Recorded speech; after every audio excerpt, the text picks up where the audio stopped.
آج کا دن جو ہے وہ بہت زیادہ سینسٹیو ہے. کال دی ہوئی ہے احتجاج کی عوامی ایکشن کمیٹی کی جانب سے. آلریڈی سینٹیمنٹس بہت ہائی ہیں وہاں پہ. ابھی تک جو ہے وہ انہوں نے اپنی کال واپس نہیں لی ہے. کالعدم جوائنٹ عوامی ایکشن کمیٹی کے مرکزی رہنما شوکت نواز میر اور خواجہ مہران کی ایک آڈیو لیک جو ہے وہ سامنے آئی ہے. یہ جو گفتگو ہو رہی ہے وہ بڑی خطرناک قسم کی گفتگو ہے, جہاں پہ اگر اپنی سیاست چمکانے کے لیے اس چیز کا انتظار کیا جا رہا ہے کہ لڑائیاں ہوں اور خون خرابہ ہو اور قتل و غارت ہو, تو پھر معذرت کے ساتھ پھر یہ کوئی احتجاج نہیں ہے, یہ تو کوئی اسکیم جو ہے وہ لگ رہی ہے. آئی جی آزاد کشمیر پولیس کا کہنا تھا کہ شہریوں نے کالعدم جوائنٹ ایکشن کمیٹی کو مسترد کر دیا ہے, کسی کو امن و امان کی صورتحال خراب کرنے کی اجازت نہیں دیں گے.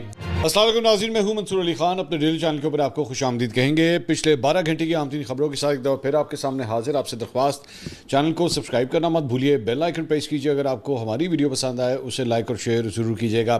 انٹرنیشنل خبریں جناب, سب سے پہلے ایران امریکہ کے حوالے سے بات کریں گے, وہاں پہ کیا ڈیولپمنٹس ہوئی ہیں. اس کے بعد جو آزاد جموں کشمیر ہے وہاں پہ کیا اپڈیٹس ہیں. ایک آڈیو سامنے آئی ہے اور اس آڈیو کے بعد جو ہے وہ چیزیں کافی حد تک تبدیل ہو گئی ہیں کچھ, اس کے بارے میں بات کریں گے. اور جو عوامی ایکشن کمیٹی ہے اس سلسلے میں کل رات کو یہ آڈیو جو ہے وہ منظر عام کے اوپر آئی ہے, جس کے بعد کوہرام مچ گیا ہے. اور اس کے ساتھ ساتھ اس ویلاگ کے آخر میں چل کے آپ کو ایک عدد بڑی ہی شاکنگ قسم کی ویڈیو بھی دکھانی ہے, تو اینڈ تک اس ویڈیو کو جو ہے وہ دیکھنا مت بھولیے گا. لیکن سب سے پہلے ہم بات کریں گے جناب, وہ یہ ہے کہ ایران اور اسرائیل کی جانب سے جو ایک دوسرے کے اوپر بمباری کی جا رہی تھی, پچھلے ویلاگ میں ہم نے اس کا ذکر کیا تھا. ڈونلڈ ٹرمپ نے جناب دونوں ملکوں سے یہ مطالبہ کرتے ہوئے جو ہے وہ زور دیا ہے کہ اب مزید حملے جو ہے وہ نہ کیے جائیں اور کشیدگی میں مزید اضافہ نہ کیا جائے. دونوں ملکوں کو کہا ہے. انٹرسٹنگ بات یہ ہے کہ دونوں ملکوں کو کہا ہے. پہلے اسرائیل کے ساتھ مل کے خود ایران کے اوپر جو ہے وہ حملے کیے جا رہے تھے, لیکن اس مرتبہ دونوں کو یہ کہا گیا کہ جناب ایک دوسرے پہ حملے کرنا بند کریں. ٹرمپ نے اپنے سوشل میڈیا پلیٹ فارم پہ کہا کہ جی ایران اور اسرائیل کو فوری طور پر فائرنگ اور حملے روک دینے چاہیے. انہوں نے اپنے پیغام میں کہا کہ خطے میں امن و استحکام کے لیے ضروری ہے کہ دونوں ممالک مزید فوجی کارروائیوں سے گریز کریں اور تنازع کے حل کے لیے سفارتی راستہ اختیار کریں. ٹرمپ کے اس جنگ بندی کے مطالبے پر اسرائیل نے فوری طور پر ایران پہ حملے بند کرنے کا فیصلہ کیا. عالمی خبر رساں ادارے کے مطابق اسرائیل نے ایران کے خلاف جاری فضائی اور فوجی حملے فوری طور پر روکنے کا فیصلہ کیا. تاہم جنوبی لبنان میں حزب اللہ کے خلاف عسکری کارروائیاں انہوں نے کہا جی بدستور جاری رہیں گی. اسرائیلی میڈیا کو ایک سینئر اسرائیلی عہدیدار نے کہا کہ امریکہ نے ایران کو پیغام دیا ہے کہ اگر وہ میزائل حملے بند کر دے تو اسرائیل بھی ایران پر مزید حملے نہیں کرے گا. ذرائع کا کہنا ہے کہ ٹرمپ کی اس یقین دہانی کے بعد اسرائیل نے بھی فی الحال ایران کے خلاف اپنی عسکری کارروائیاں معطل کرنے پر آمادگی ظاہر کی ہے. اور ایک اور اسرائیلی عہدیدار نے عبرانی میڈیا کو بتایا کہ یہ فیصلہ امریکی صدر ڈونلڈ ٹرمپ کی درخواست پر کیا گیا. تاہم اس نے واضح کیا کہ لبنان میں حزب اللہ کے خلاف اسرائیلی فوجی مہم جاری رہے گی اور اس میں کسی قسم کی نرمی نہیں برتی جائے گی. عہدیدار کے مطابق موجودہ صورتحال سے یہ تاثر مل رہا ہے کہ ایران اور اسرائیل کے درمیان حالیہ فوجی کشیدگی کا مرحلہ اختتام کے قریب ہے. تاہم حتمی فیصلہ اسرائیلی سیاسی قیادت کی منظوری سے مشروط ہے. لیکن آپ جانتے ہیں کہ ڈونلڈ ٹرمپ اگر کہہ دے کہ جناب جنگ نہیں ہونے کا تو پھر جنگ نہیں ہونے کا. اس کا کریڈٹ بھی جو ہے اب آپ دیکھیے گا کہ خود پہلے اسرائیل کے ساتھ حملے کرتا رہا ہے اور اب جا کے خود بھی یہ کلیم کرے گا کہ جناب یہ دیکھیں یہ والی جنگ بھی محرک ہوئی ہے. اس کا نام بھی ذرا لکھ لیں لسٹ میں. خیر, ایرانی فوج نے اعلان کیا ہے کہ اسرائیل کے خلاف جاری فوجی کارروائیاں فی الحال روک دی گئی ہیں. ایرانی میڈیا کے مطابق خاتون الانبیاء ہیڈ کوارٹر کی جانب سے جاری بیان میں کہا گیا کہ جنوبی لبنان اور بیروت کی جنوبی مضافاتی علاقے الزاہیہ پر اسرائیلی حملوں اور مبینہ جہریت کے جواب میں عسکری کارروائیاں کی تھیں. ان حملوں کا مقصد لبنان کے عوام کی حمایت اور اسرائیل کو اس کی جہریت کا جواب دینا تھا, اور یہ جواب دردناک اور مؤثر تھا جس سے اسرائیل اور اس کے حامیوں کو سبق سیکھنا چاہیے. تاہم خاتم الانبیاء ہیڈ کوارٹر کے ترجمان نے خبردار کیا کہ اگر مستقبل میں اسرائیل نے اشتعال انگیزی یا حملوں کا سلسلہ جاری رکھا تو اسے بغیر لگے لپٹے منہ توڑ جواب دیا جائے گا. دوسری جانب ڈونلڈ ٹرمپ نے کہا ہے کہ انہوں نے اسرائیلی وزیر اعظم نیتنیاہو کو خبردار کیا تھا کہ اگر ایران کے خلاف کشیدگی میں مزید اضافہ کیا گیا تو ممکن ہے اسرائیل ایران کے خلاف تنہا رہ جائے. ٹرمپ نے یہ دعویٰ بھی کیا کہ امریکہ کو ایران پر ہونے والے حالیہ اسرائیلی حملوں کے بارے میں آخری لمحے میں اطلاع دی گئی تھی. اسرائیلی چینل 12 سے گفتگو میں ٹرمپ نے بتایا کہ انہوں نے گزشتہ رات فون پر نیتنیاہو سے کہا تھا کہ اسرائیل ایران کے بیلسٹک میزائل حملوں کا جواب نہ دے. رپورٹ کے مطابق اس گفتگو کا کوئی واضح نتیجہ سامنے نہیں آیا تھا. تاہم ٹرمپ کے معاونین کا کہنا تھا کہ انہیں یہ تاثر ملا کہ امریکی صدر نے ایران کے ساتھ جاری مذاکرات کو جاری رکھنے کے لیے اسرائیلی رد عمل کو چند دن کے لیے مؤخر کروانے میں کامیابی حاصل کر لی. رپورٹ کے مطابق اسی رات نیتنیاہو نے اعلیٰ سیکورٹی حکام سے مشاورت کے بعد امریکی وزیر خارجہ مارکو روبیو کو آگاہ کیا کہ انہوں نے ایران پر حملہ کرنے کا فیصلہ کر لیا ہے. ساتھ ہی ساتھ ٹرمپ نے کہا کہ اسرائیل نے حملوں سے متعلق امریکہ کو اس وقت اطلاع دی جب میزائل ایران کی جانب داغے جا چکے تھے. تاہم انہوں نے دعویٰ کیا کہ وہ حملوں کی شدت کو محدود کروانے میں کامیاب رہے. ٹرمپ نے مزید کہا کہ امریکہ اور ایران کے درمیان ثالثی میں شامل خطے کے 5 ممالک نے ان سے درخواست کی تھی کہ وہ نتنیاہو پر دباؤ ڈالیں تاکہ حملے روکے جائیں اور معاہدے کی جانب پیش رفت ہو سکے۔ ٹرمپ کے مطابق اسی روز ایرانی حکام نے بھی امریکہ سے رابطہ کیا اور کہا کہ وہ مزید حملے نہیں کریں گے اور اسرائیل سے بھی کارروائی روکنے کی انہوں نے درخواست کی۔ اس کے بعد انہوں نے دوبارہ نتنیاہو سے بات کی اور انہیں مزید حملے روکنے کے اوپر آمادہ کیا۔ اس کے اوپر سینئر جرنلسٹ کامران یوسف صاحب نے ایکچولی بڑا اچھا ایک کامنٹ کیا ہے، وہ میں ان کی ٹویٹ آپ کے ساتھ شیئر کرنا چاہوں گا۔ انہوں نے کہا Iran U S latest missile exchange breaks new ground for the first time Iran attacked Israel without being directly attacked first. انہوں نے کہا کہ یہ پہلی دفعہ ہوا ہے، ایک نیا جو ہے وہ تاثر ملا ہے، اس سے پہلے ہم نے یہ چیز نہیں دیکھی تھی، اور وہ یہ ہے کہ اسرائیل نے اس مرتبہ ایران پہ حملہ نہیں کیا تھا، لیکن ایران نے اس مرتبہ اسرائیل کے اوپر پہلا حملہ کر دیا، اور اس کی وجہ کہتے ہیں this reflects Tehran involving deterrence strategy instead of responding to strikes in Lebanon through proxies Tehran opted for direct attacks on Israel.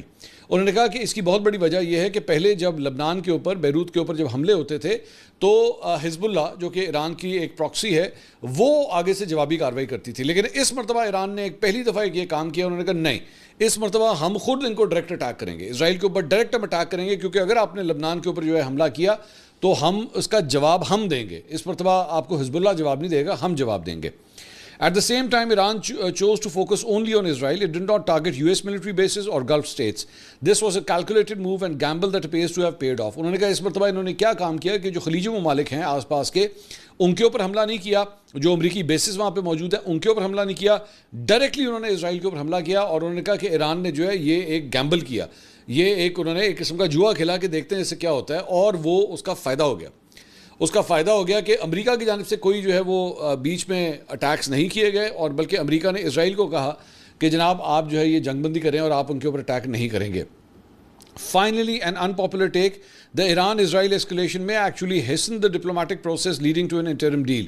انہوں نے کہا یہ جو آپس میں جو ہے یہ پٹاخے بجے ہیں دونوں کی جانب سے، اس سے جو مذاکراتی عمل ہے یہ مجھے لگتا ہے کہ اور بھی زیادہ تیز ہوگا۔ Tehran may now be in a stronger position to accept a deal, having flexed its muscle before signing on the dotted line. انہوں نے کہا کہ اب اس طرح لگتا ہے کہ جو تہران ہے یعنی کہ ایران جو ہے اس کی پوزیشن پہلے سے زیادہ مضبوط ہو گئی ہے، کیونکہ انہوں نے یہ کر کے دکھایا کہ بھئی پہلے تو یہ ہوتا تھا کہ اگر آپ کوئی حملے کرتے تھے لبنان پہ تو حزب اللہ جواب دیتا تھا، لیکن اب ایران نے ڈائریکٹ جواب دیا ہے، تو اس وقت ان کا پلڑا جو ہے وہ بھاری ہو گیا ایران کا۔ اس کے ساتھ ساتھ جناب یورپی یونین نے آپ نے ہرمز کی بندش پر ایران کی اہم شخصیات اور اداروں کے اثاثے منجمد کرنے اور ویزا پر پابندی عائد کرنے کا اعلان کیا ہے۔ عالمی خبر رساں ادارے کے مطابق اس بات کا اعلان یورپی یونین کی خارجہ پالیسی کی سربراہ کایا کالاس نے رکن ممالک کی رضامندی کے بعد سوشل میڈیا میں اپنے بیان میں دیا ہے۔ ان کے فیصلے کے تحت ان ایرانی افراد اور اداروں کو نشانہ بنایا گیا ہے جن پر آبنہ ہرمز میں جہاز رانی میں رکاوٹ ڈالنے یا ان سے متعلق سرگرمیوں میں ملوث ہونے کا الزام ہے۔ پابندیوں کی فہرست میں پاسدار انقلاب کی بحری شاخ کے ترجمان بھی شامل ہیں۔ اس کے علاوہ ایران کی آئل ایکسپورٹرز یونین کے نمائندے کو بھی بلیک لسٹ کر دیا گیا ہے۔ ایرانی صحافی جان حسین، ان کے ہم پوڈ کاسٹ بھی کرتے رہے ہیں، انہوں نے ٹویٹ کیا، انہوں نے کہا آیت اللہ خامنائی شہید کی تعزیت اور تدفین کی تقریب کی تفصیلات کا اعلان۔ خراساں رضوی گورنری کے ڈپٹی سیکیورٹی آفیسر آیت اللہ خامنائی شہید کی نماز جنازہ اور تدفین کا پروگرام تہران میں شروع ہوگا۔ تہران میں 3 دن کی تعزیت اور تدفین کے 1 دن بعد قم میں 1 روزہ تعزیت کا انعقاد کیا جائے گا، اور اس کے بعد مشہد میں 1 روزہ تعزیت کا انعقاد کیا جائے گا۔ قومی قرارداد کی بنیاد پر نماز جنازہ کی تقریب کے وقت اور درست تفصیلات کے بارے میں کوئی بھی معلومات office for the preservation and publication of the works of the martyred leader of the Islamic revolution کے ذریعے اعلان کیا جائے گا۔ نماز جنازہ مشہد میں ہوگی، البتہ نماز جنازہ اور تدفین کی تقریبات ایک ہی وقت میں نہیں ہوں گی۔ نماز جنازہ کے بعد مناسب حالات میں روزہ رضوی میں تدفین کی تقریب منعقد کی جائے گی۔ تو یہ ایک پلان جو ہے وہ آیت اللہ خامنائی کے حوالے سے، ان کی تدفین کے حوالے سے، آخری رسومات کے حوالے سے جو ہے وہ اناؤنس کیا گیا ہے۔ کچھ لوکل پولیٹکس کی طرف آتے ہیں۔ پاکستان تحریک انصاف نے جناب گلگت بلتستان کے انتخابات کو مسترد کرتے ہوئے دھاندلی کے خلاف احتجاج اور وائٹ پیپر جاری کرنے کا انہوں نے اعلان کر دیا ہے۔ Chairman P T I barrister Gohar نے کل ایک پریس کانفرنس کی، انہوں نے کہا ہم اسے جعلی اور دھاندلی زدہ انتخابات قرار دیتے ہیں، حلف والے دن گلگت بلتستان میں یوم سیاہ منائیں گے۔ بیرسٹر گوہر نے کہا کہ اس وقت تک ہمارے پاس 3 حلقوں کے فارم 47 موجود ہیں، ہم 8 نشستوں پر 100% جیت رہے تھے جن کا ہمیں فارم 47 ملنا چاہیے تھا۔ انہوں نے مزید کہا کہ ووٹ میں ہیرا پھیری کرنا اور لوگوں کو اپنا حق استعمال کرنے سے روکنا جمہوریت کے خلاف سازش ہے۔ پری پول دھاندلی کی گئی، خاص منصوبے کے تحت پی ٹی آئی کو اس پورے عمل سے باہر نکالا گیا۔ اس وقت 70% پاکستانی پی ٹی آئی کے ساتھ ہیں۔ اس کے علاوہ یہ خبریں جو ہیں وہ کل رات کو مختلف چینلز کے اوپر چلی ہیں کہ موسٹ پرابلی مسلم لیگ نون اور پاکستان پیپلز پارٹی جو ہے بلکہ مجھے کہنا چاہیے پاکستان پیپلز پارٹی اور مسلم لیگ نون جو ہے وہ مل کے شاید حکومت جو ہے وہ بنانے جا رہے ہیں. اور گلگت بلتستان میں جو ہے وہ یہ جب اتحاد بنے گا تو یہی ایکسپیکٹ کیا جا رہا ہے کہ وزیر اعلیٰ جو ہے وہ موسٹ پرابلی پاکستان پیپلز پارٹی کا ہوگا, جبکہ گورنر جو ہے وہ مسلم لیگ نون کو دیا جائے گا. وزارتوں کی تقسیم کے حوالے سے جو ہے وہ 60-40 کا ایک ریشو کے مطابق جو ہے وہ فارمولا ترتیب دیا جا رہا ہے, جس میں 40% سیٹ جو ہیں وہ شاید مسلم لیگ نون کو دی جائیں گی اور 60% سیٹیں جو ہیں وہ پاکستان پیپلز پارٹی اپنے پاس رکھے گی. لیکن میرے لیے ایکچولی حیرانگی کی بات یہ ہے کہ مورلز تو یہ کہتے تھے, ایتھکس تو یہ کہتے تھے کہ جب وہ آپ کے ساتھ اسلام آباد میں آ کے نہیں بیٹھ رہے تو آپ کس منہ سے جا کے گلگت بلتستان کی کیبنٹ میں ان کے ساتھ بیٹھ رہے ہیں. مطلب عجیب سی بات ہے نا. آپ کو بھی یہاں پہ کہنا چاہیے تھا, بڑا دل کرنا چاہیے تھا کہ جی آپ ہمارے ساتھ کیبنٹ میں نہیں آئے, ہم وہاں پہ آپ کے ساتھ کیبنٹ میں نہیں آئیں گے, آپ اپنی حکومت چلائیں اور ہماری طرف سے بیسٹ آف لک, ہم آپ کو سپورٹ کریں گے, آپ حکومت بنائیں, لیکن وزارتیں ہم نہیں لیں گے. لیکن مسلم لیگ نون جو ہے یہاں پہ وزارتیں بھی لینے کے لیے آگے آ گئی ہے. اس کے علاوہ وزیر اعظم شہباز شریف کی جناب صدر آصف علی زرداری سے ملاقات ہوئی ہے اور ان کی سربراہی میں, وزیر اعظم کی سربراہی میں حکومتی ٹیم نے ایوان صدر میں پیپلز پارٹی کے رہنماؤں سے ملاقات کی. نائب وزیر اعظم اسحاق ڈار, وفاقی وزراء اور وزارت خزانہ کے حکام وزیر اعظم کے ساتھ موجود تھے. ایوان صدر آمد پر صدر آصف علی زرداری نے وزیر اعظم کا استقبال کیا. بلاول بھٹو زرداری نے پیپلز پارٹی کے وفد کی قیادت کی. ملاقات میں وفاقی بجٹ سمیت دیگر اہم امور پر گفتگو ہوئی. جب الیکشن کے رزلٹ آ گئے تو اس کے بعد یہ ملاقات بنتی تھی. ویسے ذرائع کے مطابق حکومت اور پیپلز پارٹی نے ایک دوسرے کی بیشتر بجٹ تجاویز سے اتفاق کر لیا ہے, جو آج سے 2 دن پہلے تک نہیں ہو رہا تھا. اور ذرائع کے مطابق پیپلز پارٹی نے بجٹ منظور کروانے کے لیے گرین سگنل بھی دے دیا ہے, جو آج تک 2 دن پہلے نہیں ہو رہا تھا. ذرائع کے مطابق بعض قابل عمل نکات پر تکنیکی کمیٹیاں مشاورت جاری رکھیں گی. اور ذرائع کا کہنا ہے کہ وزیر اعظم نے گلگت بلتستان الیکشن میں کامیابی پر صدر زرداری کو مبارکباد دی اور مسکراتے ہوئے کہا کہ نوجوان بلاول نے ہم سے بہتر انتخابی مہم چلائی ہے.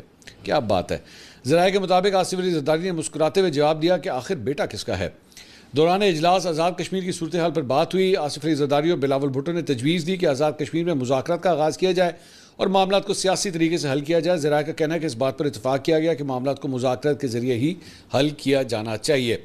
دوسری جانب جناب ایک اور خبر جو ہے وہ یہ آئی ہے کہ ابھی تک وفاقی بجٹ ایکچولی کس دن پیش کیا جانا ہے اس کا فیصلہ نہیں ہو سکا ہے. پہلے یہ خبر آئی تھی کہ جناب 5 تاریخ کو بجٹ آ رہا ہے, اس کے بعد یہ خبر آئی کہ نہیں جناب 5 کو نہیں آ رہا, اب یہ 10 تاریخ کو آ رہا ہے.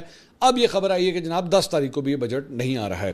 اور بلکہ اب یہ مطلب یہ بھی اب اڑتی ہوئی خبر ہے کہ جناب 10 کے بجائے شاید 12 جون کو جو ہے اب یہ بجٹ آنے جا رہا ہے, جو کہ ہفتے کا دن بنتا ہے. اور بجٹ پیش کرنے کی تاریخ میں تبدیلی کے حوالے سے حتمی فیصلہ جو ہے آج یا کل ایکسپیکٹڈ ہے. دوسری جانب وفاقی وزیر احسن اقبال نے پارلیمنٹ میں صحافیوں سے گفتگو کرتے ہوئے کہا کہ بجٹ کے کئی امور تاحال فائنل نہ ہونے کی تصدیق کی. انہوں نے کہا کہ بجٹ کے حوالے سے ابھی چیزوں کا حتمی شکل اختیار کرنا باقی ہے. اس حوالے سے بات چیت چل رہی ہے. وقت انتہائی قلیل اور محرم الحرام بھی جو ہے وہ آ رہا ہے, تو انہوں نے کہا کہ جلد جو ہے وہ اس کا فیصلہ کر لیا جائے گا. دوسری جانب وزیر اعلیٰ خیبر پختونخوا سہیل آفریدی کی احسن اقبال کے ساتھ جو ہے وہ ان کی سربراہی میں وفاقی مذاکراتی ٹیم نے ملاقات کی ہے. وزیر اعلیٰ نے وفاقی خیبر پختونخوا سے ناانصافیوں کی شکایات کے انبار لگا دیے. ملاقات میں عمران خان سے مشاورت اور ملاقات, قومی اقتصادی کونسل کے اجلاس, صوبے کے مالیوں, آئینی حقوق, ضم شدہ اضلاع کی ترقیاتی فنڈز, توانائی, گندم کی فراہمی, پن بجلی منصوبوں اور دیگر اہم بین الحکومتی امور پر تفصیلی تبادلہ خیال کیا گیا. وزیر اعلیٰ نے وفاقی وفد پر واضح کیا کہ خیبر پختونخوا کے ساتھ مسلسل امتیازی اور غیر منصفانہ رویہ اختیار کیا جا رہا ہے, اور اگر صوبے کے جائز آئینی اور مالی حقوق سے مسلسل انکار کا سلسلہ برقرار رہا تو این ای سی اجلاس میں شرکت مشکل ہو جائے گی. انہوں نے کہا کہ بجٹ سے متعلق اہم فیصلوں اور قومی نوعیت کے معاملات پر مشاورت کے لیے عمران خان سے ملاقات ناگزیر ہے, کیونکہ تمام سیاسی جماعتیں اہم فیصلوں سے قبل اپنی قیادت سے رجوع کرتی ہیں اور صوبائی حکومت بھی اس جمہوری اور سیاسی اصول پر عمل پیرا ہے.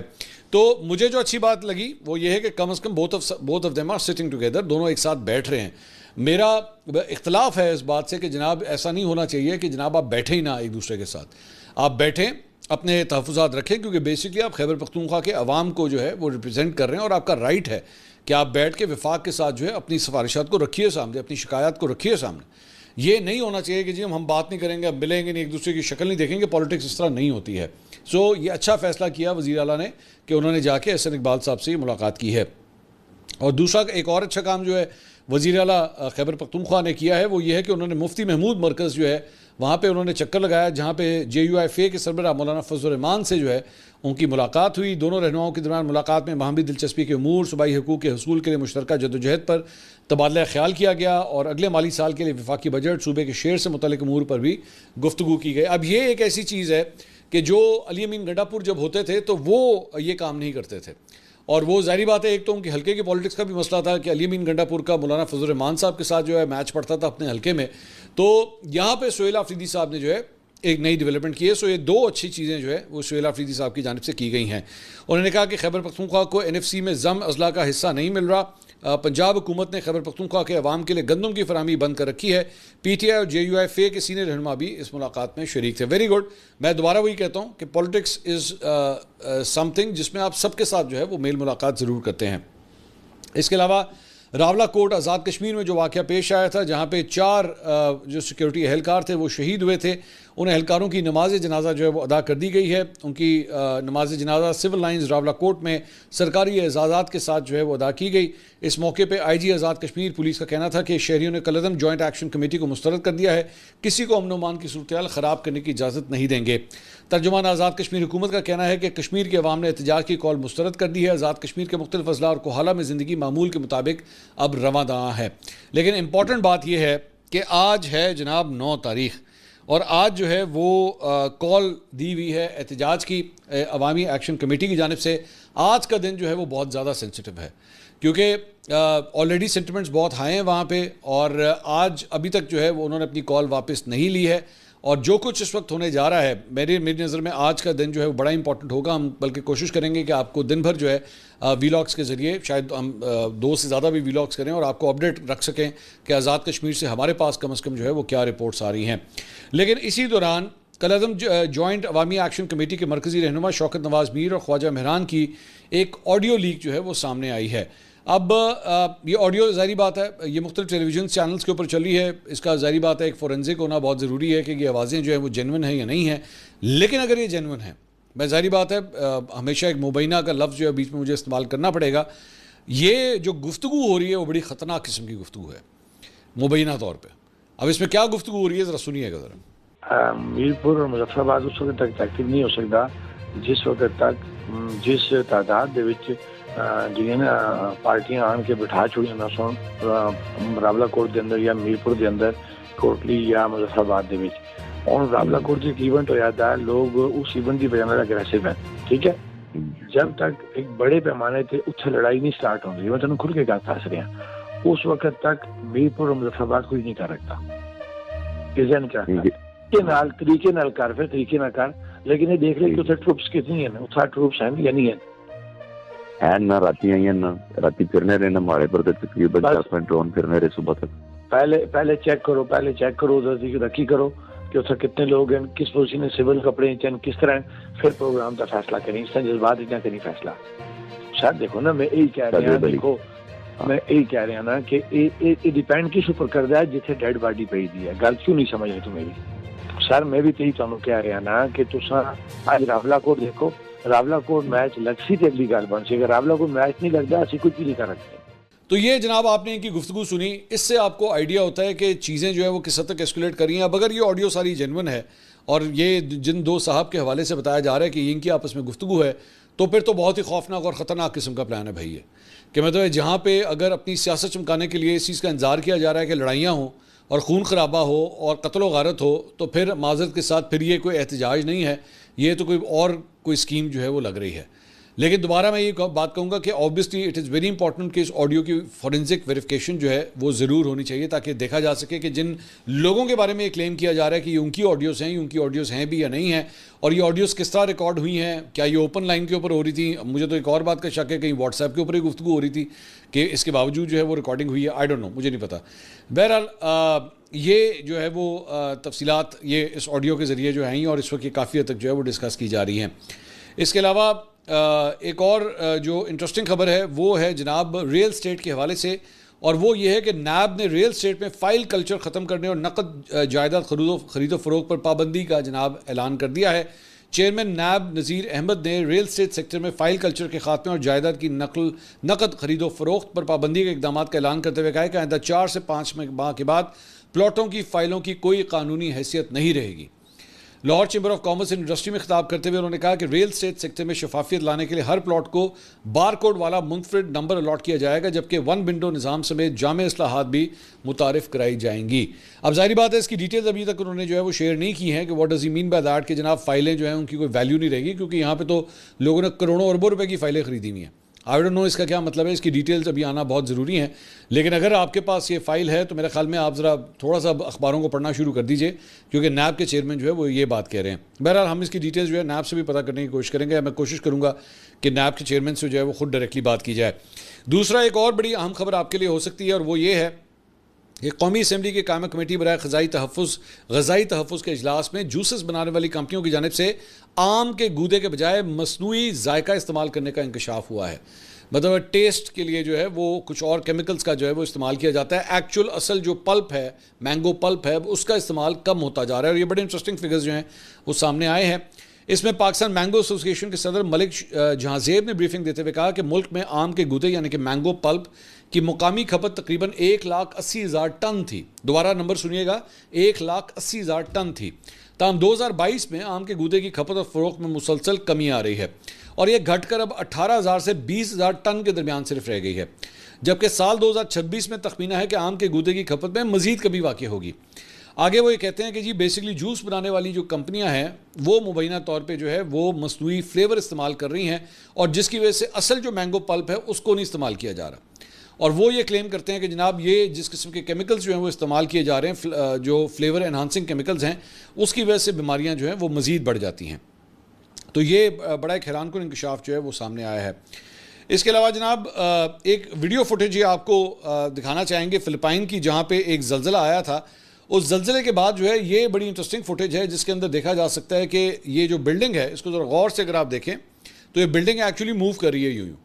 اب دور سے دیکھنے میں جو ہے یہ بڑی ہی خطرناک قسم کی بات لگتی ہے۔ 36 منزلہ یہ عمارت ہے جو اس وقت آپ سکرین کے اوپر دیکھ رہے ہیں، اور یہ ہچکولے کھا رہی ہے لٹرلی اس طرح، لیکن ایکچولی اگر انجینئرنگ پوائنٹ آف ویو سے دیکھیں تو یہ ایک شاہکار ہے۔ وہ اس لیے شاہکار ہے کیونکہ یہاں پہ جو زلزلہ آیا تھا وہ تقریباً 7.8 ریکٹر اسکیل کے اوپر جو ہے وہ ریکارڈ کیا گیا ہے، لیکن اتنی شدت کے زلزلے کو بھی جو ہے وہ یہ بلڈنگ برداشت کر رہی ہے، ورنہ شاید اگر یہ بلڈنگ بالکل پرانے طریقوں سے بنی ہوتی تو شاید اب تک یہ زمین بوس ہو چکی ہوتی۔ لیکن یہ اس انجینئر کا کمال ہے، آرکیٹیکٹ کا کمال ہے کہ جس نے ایسی بلڈنگ بنائی ہے کہ اس شاک کو جو ہے وہ برداشت کر رہی ہے۔ اور ساتھ ہی ساتھ یہ ایک اور فوٹیج بھی ذرا ساتھ دیکھیے گا